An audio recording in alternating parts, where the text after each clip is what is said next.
வணக்கம் மாணவர்களே. இந்த வீடியோவில் 8ஆம் வகுப்பு கணிதம் அலகு 4 வாழ்வியல் கணிதம் பயிற்சி 4 6வது கணக்கு பார்க்க போகிறோம். என்ன கொடுத்துருக்காங்க பாருங்க. ஏ என்பவர் ஒரு வேலையை 12 மணி நேரத்தில் முடிப்பார். பி மற்றும் சி அதே வேலையை 3 மணி நேரத்திலும், ஏ மற்றும் சி அந்த வேலையை 6 மணி நேரத்திலும் செய்து முடிப்பார்.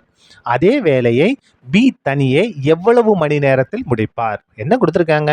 ஒரு வேலையை ஏன்றவற்றை கொடுத்தோம்னா 12 மணி நேரத்தில் முடிப்பார். பியும் சியும் சேர்ந்தாங்கன்னா 3 மணி நேரத்தில் முடிப்பாங்க. ஏவும் சியும் சேர்ந்தாங்கன்னா 6 மணி நேரத்தில் முடிப்பாங்க. அப்போ பி மட்டும் தனியே எவ்வளோ நேரத்தில் முடிப்பார்? கண்டுபிடிக்கலாமா? இது நேரம் மற்றும் வேலை கணக்கு. இது வரைக்கும் நம்ம பார்த்தது எல்லாமே என்னது? எதிர்மாறல் கணக்குகள். பாருங்க, இது வேற மாதிரி இருக்கும். எல்லாமே என்ன செய்யணும்? ஓரலகு முறைக்கு நம்ம மாற்றணும். அப்போ பாருங்க, ஏவோட 1 மணி நேர வேலை, ஏன்ற ஒரு வேலை முடிக்க எவ்வளோ நேரம் ஆகும்? 12 மணி நேரம் ஆகும்.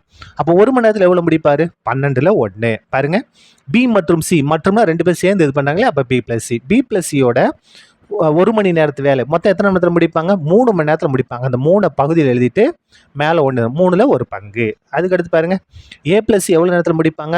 6 மணி நேரத்தில் முடிப்பாங்க. அப்போ 1 மணி நேரத்தில் எவ்வளோ முடியும்? 6ல் 1 பங்கு, 1/6. சரியா? இதில் என்ன எடுத்துக்கலாம்? இதை 1ன்னு எடுத்துக்கலாம், இதை நம்ம 2ன்னு எடுத்துக்கலாம், இதை நம்ம 3ன்னு எடுத்துக்கலாம்.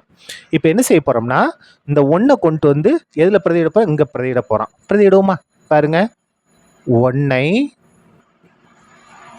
2ல் பிரதியிடுவோமா? பாருங்க, இந்த இடத்துல ஏ இருக்கா? ஏக்கு பதிலாக என்ன மாற்றிக்கலாம்? 1/12. இந்த இடத்துல ஏக்கு பதிலாக 1/12. இந்த ப்ளஸ் சி அப்படியே வந்துடும். இது எதுக்கு சமமாக இருக்கும்? 1/6க்கு சமமாக இருக்கும். நமக்கு சி தானே வேணும். சி = 1/6. இது ப்ளஸ் 1/12. இங்கே வந்தால் -1/12. இங்கே பாருங்கள், பகுதியில் 12 இருக்குது. இங்கேயும் பகுதியில் 12 வந்தால் கரெக்டாக இருக்கும், நல்லாயிருக்கும். அதாவது பகுதியை சமப்படுத்தணும். இந்த இடத்துல 6 இருக்கா? எதை கொண்டு பெருக்கணும்? 2 கொண்டு பெருக்குமா? அப்போ 2/2. 2/2. அப்போ சி = இங்கே பாருங்கள், 6 2 12, 12. பகுதி சமமாயிடுச்சு. ஒரு தடவை எழுதிக்கிட்டால் போதும். இப்போ பாருங்கள், 2 2 -1. அப்போ சி = 2ல் 1 கழிச்சா 1, 1/12. அப்போ சின்றவர் தனியாக வேலை பார்த்தாருன்னா எவ்வளோ நாள் முடிப்பார்? அவருக்கும் 12 நாட்கள் ஆகும். ஆனால் நமக்கு என்ன வேணும்? பி தான் வேணும் இல்லையா? அப்போது சி = 1/12 என 7 பிரதியிட போகிற 2ல் கொண்டு போய் பிரதியிடுங்க. 2ல் பிரதியிட, 2வது இதில் நம்ம பிரதியிட போகிறோம். 2வது என்ன இருக்குது பாருங்கள்? பி ப்ளஸ் சி இருக்கா? சிக்கு பதிலாக நம்ம கண்டுபிடிச்ச பிரதிட்டா நமக்கு தேவையான பி கிடச்சிரும். பாருங்க, என்ன இருக்குது? B plus C. சிக்கு பதிலாக நம்ம கண்டுபிடிச்ச 1/12 ஈக்குவலுங்க. பாருங்க, பி தான் நமக்கு வேணும். சி நம்ம கண்டுபிடிச்ச மாற்றிட்டோம். எதுக்கு சமமாக இருக்கும்? 1/3க்கு சமமாக இருக்கும். 1/3.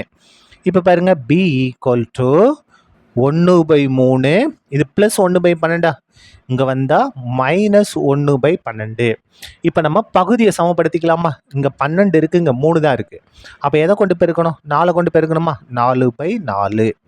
அப்போ பி = இங்கே பெருக்க 3 4 பெருனா 12, இங்கே 12. பகுதி சமமாயிடுச்சு. ஒரு தடவை எழுதிக்கிட்டு தொகுதியை சுருக்கலாம். பாருங்கள், 1 4 4 -1 அப்படியே வந்துடும். அப்போ பி = 4ல் 1 கழிச்சா 3, 3/12. இதை நம்ம கேன்சல் பண்ணலாம். கேன்சல் பண்ணுங்க.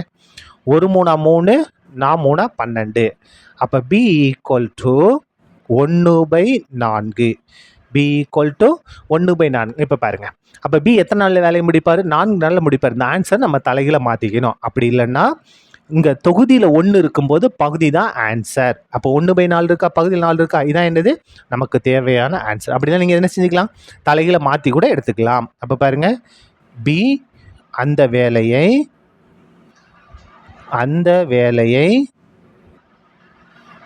முடிக்க எத்தனை மணி நேரம் ஆகும்? 4 மணி நேரம் ஆகும்.